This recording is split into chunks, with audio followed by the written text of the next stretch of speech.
Hi hello नमस्कार, मी अश्विनी परत एकदा आपल्या चॅनलवर एका नवीन ब्लॉगमध्ये आपण भेटतोय। आणि हा ब्लॉग खूप जुना आहे, तसा तुम्हाला अंदाज येईल हा कधीचा आहे। तर हा गावाला जेव्हा मी आता गेले होते तेव्हाचा हा ब्लॉग आहे। आणि या ब्लॉगमध्ये विशेष एक गोष्ट अशी आहे की ह्यामध्ये तुम्हाला मी दाखवणार आहे हिवाळ्यातला पाऊस। प्रचंड पाऊस, धो-धो पाऊस लागत होता आणि त्या दरम्यान ही दिवाळी होती आणि हा आहे आठवडी बाजार, जो पाटणचा आठवडी बाजार आहे। आणि आम्ही बाहेर कशाला आलो हे मी तुम्हाला सांगतेच पुढे जाऊन। आणि तुम्ही बघू शकता काय परिस्थिती आहे, पावसात जशी परिस्थिती असते तशी परिस्थिती असते। खूप चिखल, पाऊस, चिकचिक नको वाटतं। आणि हे तालुक्याचं गाव आहे तरीसुद्धा खूप गोंधळ गडबड असतात। ही पैसे मोजणारी माझी बहीण आहे, आम्ही ATM मधून जाऊन पैसे वगैरे काढले, कारण आम्ही एका ठिकाणी खरेदीला निघालो आहोत। तर म्हटलं जिकडून जायचं तर तो रोड आम्हाला हा मार्केटमधूनच जावा लागणार होता, म्हणून म्हटलं थोडंसं तुम्हाला दाखवते आमच्या इथला पाटणचा आठवडी बाजार कसा असतो।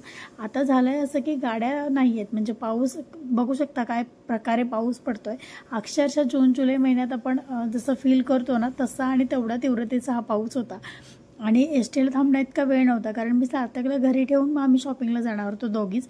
आणि जिकडे जाणार आहे ते माझ्या सासरच्या इथून 5 मिनिटाच्या अंतरावरचं गाव आहे। पण आता मी सासरी नाही जाणार आहे, मी शॉपिंग करणार आहे आणि गपचूप घरी येणार, कारण आमच्या गावच्या घरी मोठं लॉक असतं, कोणी नसतं तिथे। तरी पण गेलो असतो, पण आता सध्या मी बाळाला घरी ठेवून आली त्यामुळे मी जाऊ नाही शकणार। मग म्हटलं शॉपिंग करून येऊया, म्हणून आम्ही तिकडे निघालो। आता मोस्टली तिकडे शॉपिंग असं म्हणता येणार नाही, कारण ते एक असं ठिकाण आहे किंवा असं एक छानसं गाव आहे जिकडे आमच्या भागातल्या बऱ्याचशा लग्नकार्यांची खरेदी तिकडे केली जाते, मल्हारपेठ म्हणतात त्याला। आणि असं सगळं आहे आणि आम्हाला पण थोडीशी खरेदी करायची होती आणि मुलांना घेऊन जाणं शक्य नाही, त्यामुळे मी पटापट छान खरेदी केली। आणि ह्या तिकडचं एक छानसं शॉप होतं आणि पाणीपुरीची खूप आठवण आली, खूप दिवस पाणीपुरी खाल्ली नव्हती। म्हटलं चला आपण इकडे टेस्ट करूया, म्हणून आम्ही ते टेस्ट करायला थांबलो।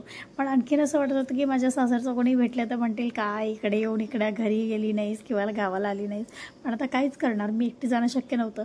आणि आम्ही छान जरा थोडा एन्जॉय केला दोघी बहिणींनी, छान असं मोकळं फिरलो, कारण मुलं असली ना बरोबर की अजिबात इकडे तिकडे काही करता येत नाही, गपचूप जा आणि गपचूप या, आणि खूप चिडचिड होते। त्यामुळं मी आज दोघीच होतो, छान निवांत गेलो।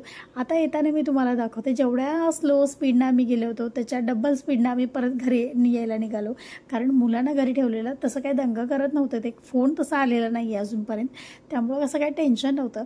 पण तरी पण वातावरण छान होतं आणि परत एकदा ह्या डुगडुगमध्ये बसून आम्ही निघालो आहे।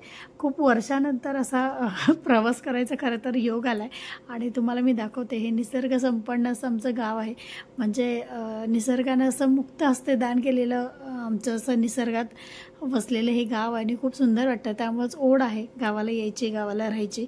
पण आता काय करू शकतो, आपल्या डेली रुटीनमधून जेवढा वेळ जसं मिळेल सुट्टी तसं येतो आम्ही, थोडंसं इथे मनमुराद जगल्यासारखं वाटतं आणि परत आपल्या घरी जावा, असा सगळा प्रकार होता। आणि त्या प्रकारच्या रिक्षातून येताना आणखीन एक फायदा असतो, तुम्ही छोट्या छोट्या गोष्टी छान व्यवस्थित मनमुराद बघू शकता, कारण त्याचं स्पीडच त्या प्रकारचं असतं। आणि घरी आलो कसं तरी, आम्ही पोचलो फायनली। घरी आल्याला छान सरप्राईज आम्हाला मिळालं। तर ही आमची आजी आहे, माझ्या पप्पांची मामी।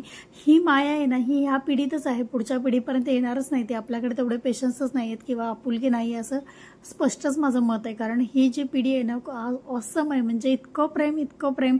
मी तिला सहज म्हटलं माझी चटणी संपली आहे ग आजी, आणि मला वड्याचं पीठ पण पाहिजे। ती गावावरून तिला काल बोलले आणि आज ती सकाळी पीठ तयार करून शेंगा, गहू, ज्वारी असं एवढं सगळं सामान ती घेऊन आली। फक्त मी बोलले होते, असं काही सिरियसली पण नव्हते बोलले, तरी पण ती घेऊन आली।